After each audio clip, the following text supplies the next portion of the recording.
Brought to you by TechnoSpark 20 series smartphones. I'm superhuman. ED ने 21 मार्च की रात दिल्ली के मुख्यमंत्री अरविंद केजरीवाल को नई आबकारी नीति मामले में गिरफ्तार किया और इस दिन एसबीआई ने इलेक्टोरल बॉन्ड के अल्फा न्यूमेरिक कोड्स भी जारी किए थे। और अब इन दो खबरों के बीच में एक कनेक्शन का पता चला है।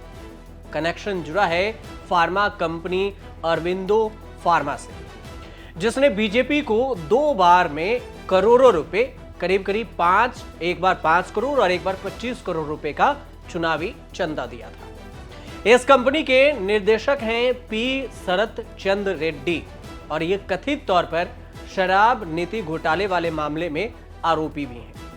अब कैसे जुड़ा अरविंदो फार्मा कंपनी से केजरीवाल केस में नाम, या यूं कहें कि केजरीवाल का अरविंदो से कैसे कनेक्शन हुआ, ये विस्तार से आपको एक एक करके समझाएंगे। लेकिन उससे पहले आपको बता दें कि सीएम अरविंद केजरीवाल की गिरफ्तारी के बाद आम आदमी पार्टी लगातार केंद्र सरकार पर हमलावर है और इस कड़ी में दिल्ली सरकार में मंत्री और पार्टी नेता आतिशी मारलेना ने प्रेस कॉन्फ्रेंस में सवाल भी उठाए।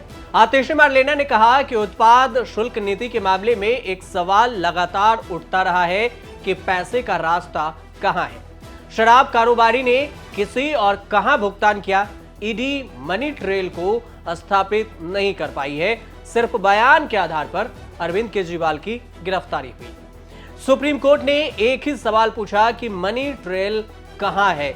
अरविंद केजरीवाल की गिरफ्तारी शरत रेड्डी के ही बयान पर आधारित है।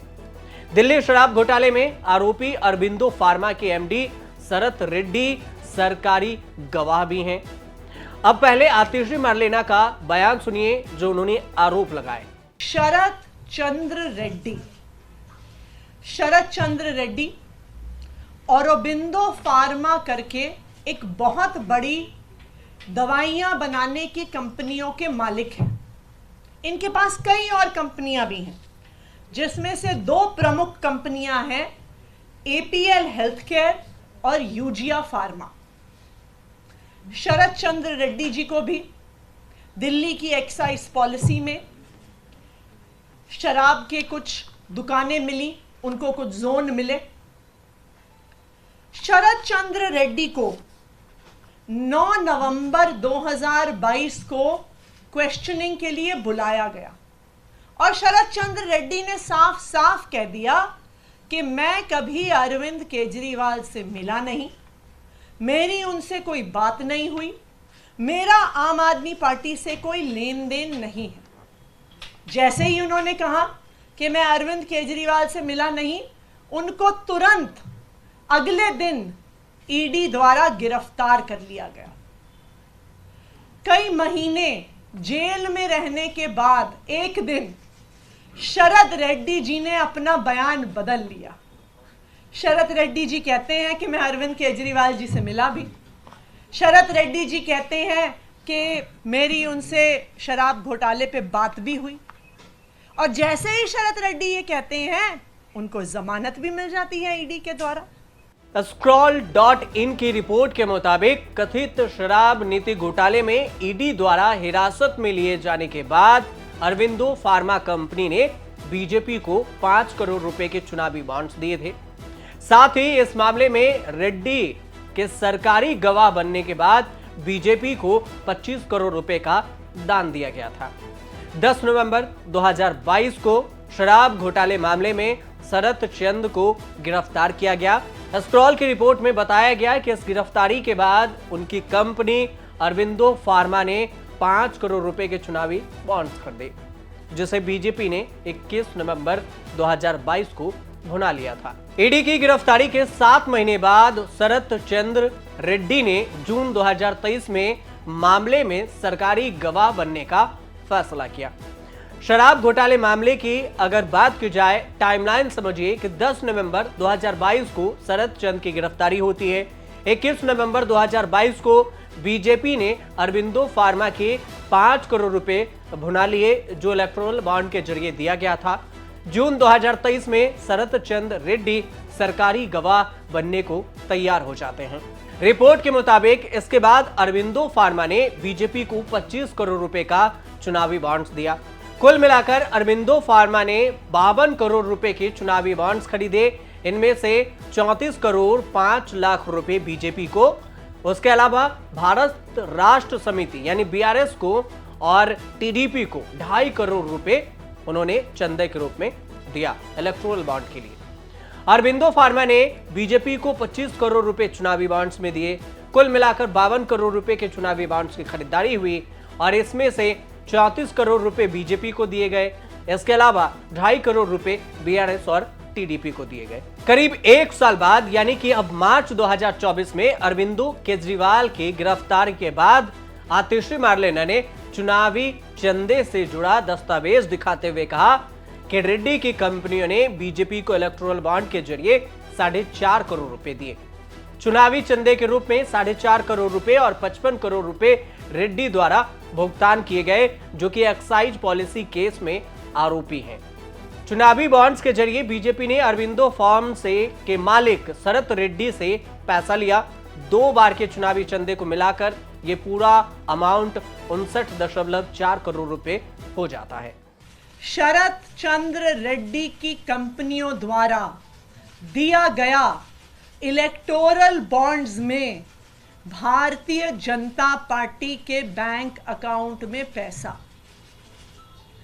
आज ये मनी ट्रेल पूरे देश के सामने आ गई है कि शरत चंद्र रेड्डी और अरबिंदो फार्मा का मालिक, एपीएल हेल्थ केयर का मालिक, यूजिया फार्मा का मालिक, शराब का कारोबारी, उसने 4.5 करोड़ रुपए के इलेक्टोरल बॉन्ड्स दिए एक्साइज पॉलिसी के बनने के दौरान भारतीय जनता पार्टी को।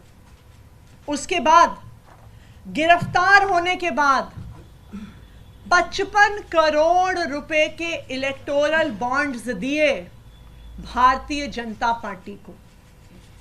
तो जिस मनी ट्रेल की पिछले 2 साल से तलाश हो रही थी, आज वो मनी ट्रेल सामने आ गई है। आप देख सकते हैं, ये ट्वीट है 2013 का अरविंद केजरीवाल जी का, When will people start going to jail in this country? 2013 में जो प्रश्न अरविंद केजरीवाल जी ने पूछा था कि भ्रष्ट लोग जेल कब जाएंगे, आज एक मैं छोटा सा कार्यकर्ता हूं भारतीय जनता पार्टी का, मैं कह सकता हूं कि 10 वर्षों के शासनकाल में इस देश ने एक बहुत बड़ा परिवर्तन देखा।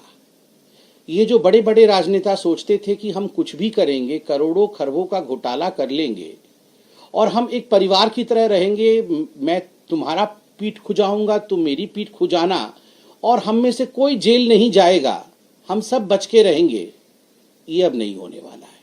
Mister Kejriwal, people are going to jail and if you are corrupt, people will continue to go to jail. अगर आप भ्रष्ट हैं तो आप जेल जाएंगे। हालांकि बीजेपी केजरीवाल को भ्रष्टाचारी बता रही है, पुराने सबूत पेश कर रही है, लेकिन ईडी ने आरोप लगाया था कि शरत रेड्डी दिल्ली के कथित शराब घोटाले के साउथ ग्रुप का हिस्सा थे। इस ग्रुप में के कविता भी आती हैं, जिन्हें जांच एजेंसी ने हाल ही में अपने गिरफ्तार किया था और ईडी के मुताबिक पूछताछ में विजय नायर के जरिए आप नेताओं के साथ 100 करोड़ रुपए के लेन देन की बात सामने आई थी। इस साउथ ग्रुप में वाईएसआर कांग्रेस के ओंगोल से लोकसभा सांसद गुंगटा श्री वासुलु रेड्डी और तेलंगाना के मुख्यमंत्री केसीआर की बेटी के कविता साउथ ग्रुप के अहम मेंबर हैं। इस साउथ ग्रुप में कथित तौर पर गोवा चुनाव में आम आदमी पार्टी को 100 करोड़ रुपए की फंडिंग की गई थी। ईडी का आरोप है कि यह फंडिंग आपके कैंपेन मैनेजर विजय नायर के जरिए हुई थी। 2023 में शरत चंद्र रेड्डी ने सरकारी गवाह बनने की अर्जी दी, जिसे जून 2023 में कोर्ट ने मंजूर कर लिया था। कोर्ट ने गवाही बनने के बाद रेड्डी को माफी भी दे दी थी। और अब आपको बता दें कि पी शरत रेड्डी अरबिंदो फार्मा लिमिटेड के निर्देशक में से एक हैं। रेड्डी कंपनी के एग्जीक्यूटिव डायरेक्टर हैं और इस कंपनी की स्थापना शरत चंद्र रेड्डी के पिता पीवी राम प्रसाद रेड्डी ने की थी।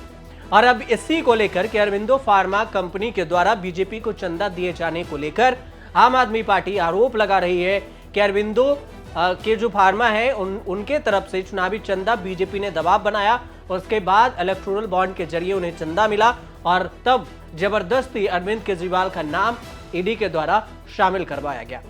आप देखते रहिए न्यूज़ तक।